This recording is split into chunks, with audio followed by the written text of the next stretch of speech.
Olá, sou o professor Augusto Manzano e nessa 32ª aula vamos comentar sobre relações entre conjuntos do ponto de vista matemático sendo aplicado dentro do contexto computacional.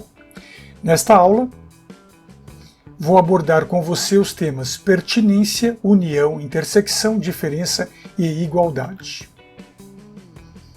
Pertinência. A pertinência, ou também chamada inclusão, ela ocorre quando o dado elemento faz parte de certo conjunto. Neste caso, disse que o elemento pertence ao conjunto. Caso contrário, disse que o elemento não pertence a esse conjunto. Considere então a função membro, que estabelece uma relação de pertinência ou não. Então vejamos o código em português funcional. Note que esse código chamado membro recebe um número, passa então uma lista e vai verificar se o número informado está dentro dessa lista. Se o número estiver dentro dessa lista, ele retorna verdadeiro, se não retorna falso. Eventualmente, se você fornecer logo de cara uma função com um número e uma lista vazia, retorna falso. Essa é mais uma função recursiva, então em algum momento da recursão, a segunda linha, que é o encerramento da ação, que é o aterramento da operação, ocorrerá. Na terceira linha, nós temos ali um número e uma lista válida de x até x, então se o número que eu informei for igual à cabeça da lista no momento, retorna verdadeiro, se não passa para o próximo elemento, que é o elemento aplicado do número sobre a cauda da lista. Observe na sequência o código escrito na linguagem ROP, e antes de colocar esse código em operação, vamos ver como ele funciona internamente na memória. Nesse mapa eu já estou mostrando aqui diretamente, não mais passo a passo. Se eu executar a função membro com o valor 3 para uma lista 1, 2, 3, o retorno é verdadeiro. Observe na tabela cada linha mostrando cada etapa da ação dessa função para esta condição 3 com lista 1, 2 e 3. Veja também um efeito onde eu não localizo o determinado valor dentro da lista. Então veja agora que eu estou colocando o número 4 dentro da lista 1, 2 e 3. E o retorno passa a ser então falso. Perceba que se o valor está dentro da lista, a função é encerrada na linha então verdadeiro. Mas se não tiver, tem que buscar a segunda linha, o aterramento da função. Vamos agora colocar este evento em operação dentro do ambiente ROP. A partir do ambiente ROP, escreva o código da função membro e vamos colocar membro em operação. Então, membro, eu quero verificar se 3 está dentro da lista 1, 2 e 3. Acionando Enter vai dizer que é verdadeiro porque 3 existe nessa lista. Mas se eu executar membro 4 na lista 1, 2 e 3, ele vai retornar falso. Agora veja que se eu escrever o membro, por exemplo, 4 na lista 1, 2, 3 e 4, o resultado é verdadeiro. Vejamos agora sobre união. A união entre conjuntos ela é a junção de seus elementos em um só conjunto a partir de algumas considerações que são bastante importantes. Primeiro, se ambos os conjuntos são vazios, o retorno será um conjunto vazio. Segundo, caso um dos conjuntos seja vazio, o retorno será exatamente o conjunto que contém elementos. Terceiro, se os conjuntos possuírem, não importando a ordem de disposição, elementos repetitivos, será retornado apenas um elemento do conjunto. Para realizar a operação de união é necessário a definição de 4 funções auxiliares, além de outra existente que devem realizar: junção dos elementos de duas listas em um só conjunto, eliminar a existência de valores que sejam repetidos e classificar de forma crescente os elementos existentes. A função junção mescla os elementos de duas listas em um só conjunto. Vamos ver o seu código em linguagem ROP e vamos ver como é que o mapeamento dessa função ocorre dentro da memória. Observe nesse quadro que eu coloquei aqui a junção das listas 1, 2 e 3 e a lista 4 e 5. Então vai formar a lista 1, 2, 3, 4 e 5 ao final. Observe em cada linha como a ação recursiva é aplicada sobre essa função. Vejamos então a função sendo aplicada dentro do ambiente ROP. A partir do ambiente ROP, vamos escrever o código da função junção. Vamos realizar um teste executando aqui a junção da lista 1, 2 e 3 com a lista 4 e 5. Veja que o resultado é 1, 2, 3, 4 e 5. Vamos fazer um outro teste, onde eu tenho as listas 1, 2 e 3 e a lista 3, 4 e 5. Vamos ver o resultado. Veja que agora eu tenho na lista 1, 2, 3, 3, 4 e 5. Por isso que tem que tirar o valor que é repetido. Isso vai ser feito com uma outra função. A função único evita valores que sejam repetidos dentro de uma lista. Então agora a gente vai aplicar essa função que vai retirar valores que estejam repetidos dentro de uma lista. Observe que a função único utiliza a função membro ali no se para fazer a sua ação, para fazer a sua validação. Veja o código escrito na linguagem ROP e observe também como isto funciona dentro da memória. Note que aqui eu estou usando ali um exemplo de único com o valor 1, 1, 2, 2 e 3, e aí tem a descrição passo a passo do que ocorre a cada momento que um valor é encontrado. Observe que se o membro existe, então eu chamo o próximo elemento. Se o membro não está presente na lista, naquela lista na cauda existente, então ele pega esse valor e cria uma nova lista. Vamos ver esta função em operação. No ambiente ROP, escreva então o código da função único e vamos fazer o teste aqui com único, a lista formada por 1, 1, 2, 2 e 3.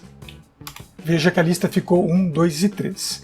Vamos aproveitar esse momento e fazer o teste daquela junção de 1, 2, 3, 3, 4 e 5 e ver como é que fica o seu resultado. Então aqui ó, único, vou chamar aqui a junção, vou usar uma função dentro de outra função, vou passar aqui os valores 1, 2 e 3 e vamos colocar também os valores 3, 4 e 5. Fechando aqui o ponto e vírgula, vamos acionar Enter. Observe que a operação gerou um erro de sintaxe. Qual foi o erro? Esse é um erro bastante comum. Eu não fechei um dos parênteses. Observe que do lado esquerdo eu abro um parênteses, depois do único, abro um segundo parênteses depois de junção e fecho do lado direito apenas um parênteses, que foi o parênteses de junção. Faltou fechar o parênteses de único. Então vamos ali, ó, único, vamos abrir o parênteses, colocar a junção, vou abrir o parênteses, agora vou escrever a lista 1, 2, 3, vou fechar a lista, vou colocar também a lista 3, 4 e 5, vou fechar o parênteses, foi aqui que eu coloquei esse ponto e vírgula, então vou tirar o ponto e vírgula, vou colocar o parênteses, fecho o ponto e vírgula e o Enter, e agora eu tenho a resposta 1, 2, 3, 4 e 5. Falta muito pouco para nós criarmos a nossa função chamada união.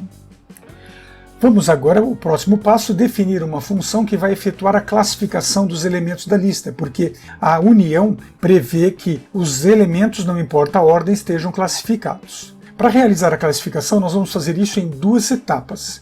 A função classifica vai precisar de uma função auxiliar chamada insira. Essa função insira vai inserir um elemento dentro da lista numa posição já pré-classificada. Observe que a função insira passa um número para uma lista, retornando o resultado dessa lista, e se o número for menor ou igual a x, ou seja, o número é menor ou igual que a cabeça, esse número é posicionado antes da cabeça. Então ali no então n, construtor x, construtor cauda. Então eu coloco o n já antecipadamente à frente de x. Caso contrário, eu mantenho o x, que é o senão, mantenho o x e pego a próxima posição do número em relação à cauda. O código em linguagem ROP segue o mesmo padrão e veja o comportamento desse código na memória. Então, se você pegar agora esse código e fizer manualmente, você vai chegar num teste parecido com esta tabela. Vamos agora pegar a função insira escrita em ROP e colocá-la em execução dentro do ambiente. A partir do ambiente ROP, vamos escrever então a função insira e vamos fazer aqui um pequeno teste de insira o valor 4 na lista 1, 2 e 3. E vamos ver o resultado. Agora o valor é 1, 2, 3 e 4. Vamos fazer um outro teste.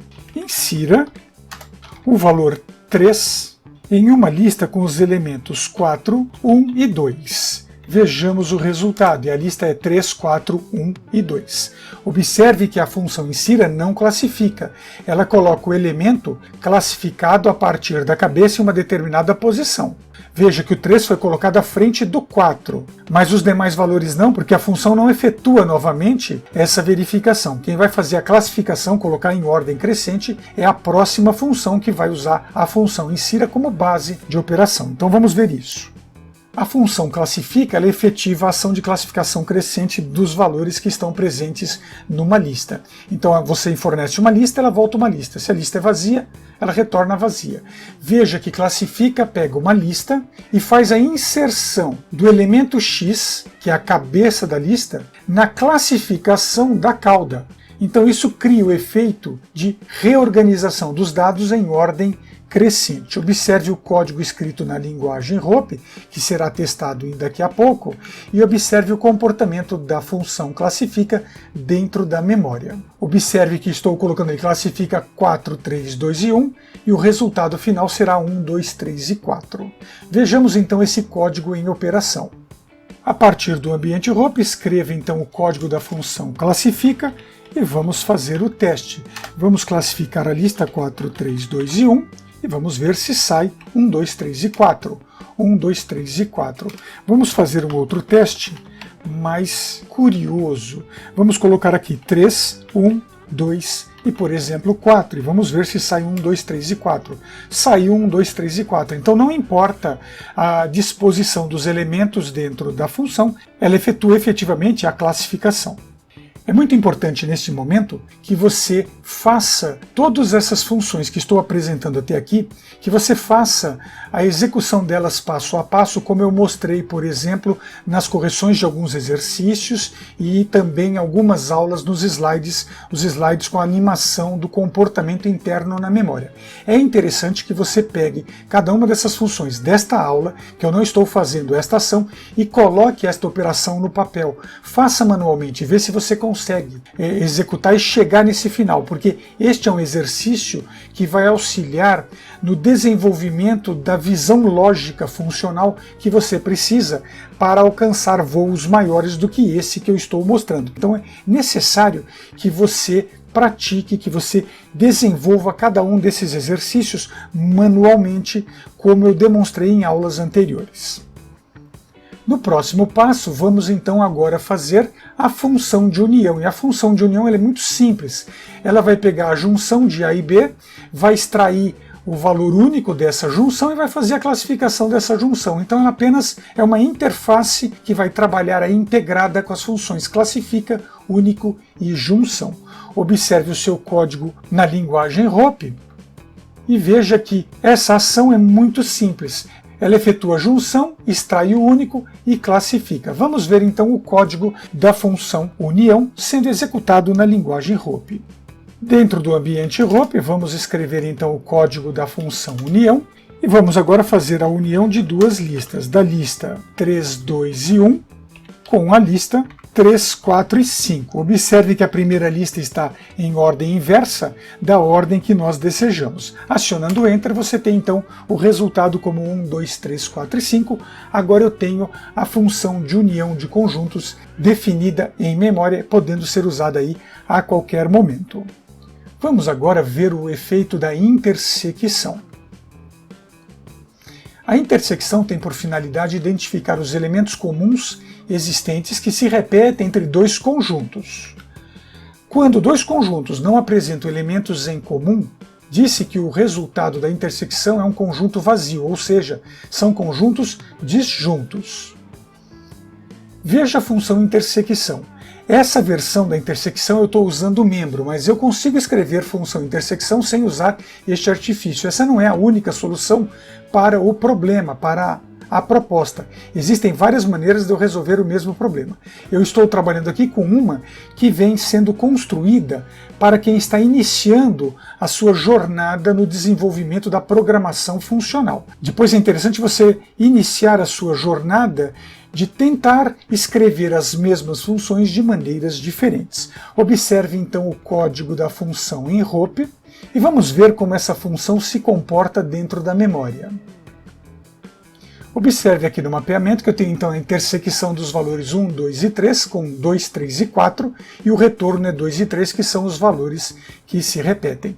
Veja no passo a passo como cada operação, cada linha, cada ação dessa função é executada. Vamos colocá-la em andamento no ambiente para vermos se o resultado da intersecção 1, 2, 3, 2, 3 e 4 é realmente 2 e 3. No ambiente ROP, escreva o código da função intersecção e vamos ao teste intersecção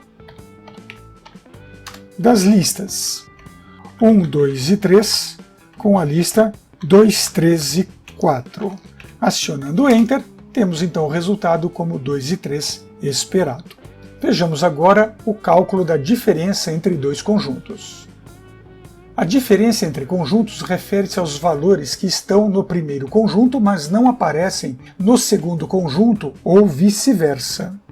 Isso indica que os elementos presentes em um conjunto não fazem parte do outro conjunto, formando a diferença entre esses conjuntos. Vejamos.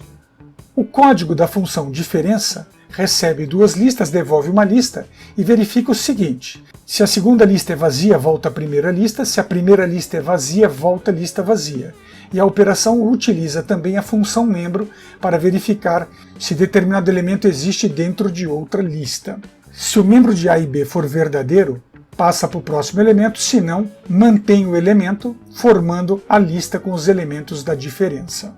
Observe na sequência o código da linguagem ROP, é exatamente a mesma estrutura definida em português funcional, e vejamos seu comportamento na memória.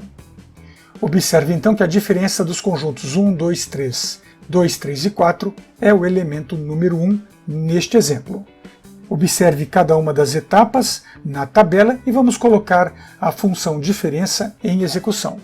A partir do ambiente ROP, escreva o código da função diferença e vamos colocá-la em operação. Então, diferença da lista 1, 2 e 3 com a lista 2, 3 e 4. Acionando Enter e o retorno é exatamente o elemento número 1, que é o elemento de diferença em relação à primeira com a segunda lista. Vamos ver agora a relação de igualdade entre conjuntos. A igualdade de conjuntos ocorre como verdadeira quando dois ou mais conjuntos possuem elementos idênticos, não necessariamente na mesma ordem de disposição. Quando os conjuntos comparados não são iguais, ou seja, não possuem elementos idênticos, diz-se que são conjuntos diferentes. É importante salientar que a definição matemática para a igualdade não pode ser diretamente aplicada na computação, pois, por exemplo, a relação 1, 2 e 3 igual a 1, 2 e 3 é verdadeira no computador, mas se eu escrever 1, 2 e 3 igual a 3, 2 e 1, isso é falsa no computador. Então a gente precisa ter um cuidado com relação a essa característica operacional efetuada por computadores. Isto posto, é fundamental criar uma função auxiliar que verifique se um conjunto está contido em outro conjunto. Para esta ação, use a função sublista, que devolve como resposta um valor falso ou verdadeiro. Observe então o código aqui em português funcional da função sublista. Veja que se as duas listas forem vazias, volta verdadeiro. Se a primeira lista for vazia, a segunda não volta verdadeiro, mas retorna falso se a segunda lista for vazia e a primeira não. As duas listas tendo conteúdo, vai ser feita a verificação do membro, se aquele conteúdo está dentro da outra lista. Se esta condição for verdadeira, a ação da sublista é reaplicada sobre a cauda em relação à lista B e, caso contrário, retorna o resultado como falso. Veja o código na linguagem ROP e vamos ver o comportamento desta ação na memória. Observe então que ao se eu executar sublista 1, 2 com a lista 1, 2 e 3, o resultado é verdadeiro. Veja também aí a descrição passo a passo. E vamos ver então a operação da função sublista dentro do ambiente ROP. Dentro do ambiente ROP, vamos escrever o código da função sublista e colocá-la em operação. Para testá-la, vamos usar sublista e vamos definir a lista 1 e 2 com a lista 1, 2 e 3. E vamos ver se o resultado é verdadeiro, se a lista 1 e 2 está dentro de 1, 2 e 3. Ok, é verdadeiro. A lista 1 e 2 está dentro da lista 1, 2 e 3. Vamos ver agora a situação em que uma lista não está dentro da outra lista. Veja, por exemplo, se eu fizer o teste agora com a lista 1 e 5 dentro da lista 1, 2 e 3, o retorno é falso. Vamos voltar ao ambiente Hope e fazer esse teste. Para realizar esse teste, lá sublista, vamos abrir aqui a lista com os valores 1 e 5 e ver se esses valores estão dentro da lista 1, 2 e 3. E veja que o resultado é falso. A partir da função anterior, tem-se a base para realizar a operação da função igualdade. Então veja que agora basta que eu coloque ali na segunda linha de igualdade. Se a sublista de A e B for verdadeira e a sublista de A e B for verdadeira, elas são iguais, e aí teremos o retorno da função igualdade como valor verdadeiro, caso contrário, como valor falso. Observe o código escrito na linguagem Hope e vamos ver esse código definido no mapeamento de memória. Veja que aqui eu coloco, por exemplo, igualdade de 1, 2 e 3 com 3, 2 e 1 e vai retornar verdadeiro. Vejamos então. No ambiente Hope vamos escrever a função igualdade e vamos então fazer aqui o teste da igualdade das listas 1, 2 e 3 e 3, 2 e 1. Acionando Enter, eu tenho então que é uma condição verdadeira, não importa se a ordem dos valores, que esse é o conceito matemático sendo ajustado para o conceito computacional. Agora vamos considerar uma situação onde a igualdade retorna falso. Então veja aqui, se eu colocar as listas 1, 3 e 4 com a lista 3, 2 e 1, eu terei uma resposta falso. Então vamos ver esta ocorrência no ambiente. Nesse momento, se eu chamar aqui igualdade das listas 1, 3 e 4 com a lista 3, 3, 2 e 1, eu terei o resultado como falso. É importante essa aula salvar aqui o conteúdo, porque foi uma aula bastante intensa. Aula 32, ponto e vírgula e Enter. Em especial, esta aula foi um pouco diferente das outras aulas. Nessa aula eu fiz uma dinâmica um pouco mais direta, direcionada propositalmente, porque agora nós estamos numa fase onde o raciocínio abstrato da aplicação funcional deve ser executado por você. Então eu volto a repetir. Pegue os exercícios desta aula, escreva-os num papel e faça detalhadamente, manualmente, o teste de mesa. Vá aplicando os valores e executando manualmente, como eu demonstrei em outras aulas em lousa e também nos slides. Para a realização dessa aula eu usei o modelo Matrix do site fppt.com e o próprio ambiente Hope para os testes desta aula. Obrigado por sua participação. Até a próxima aula.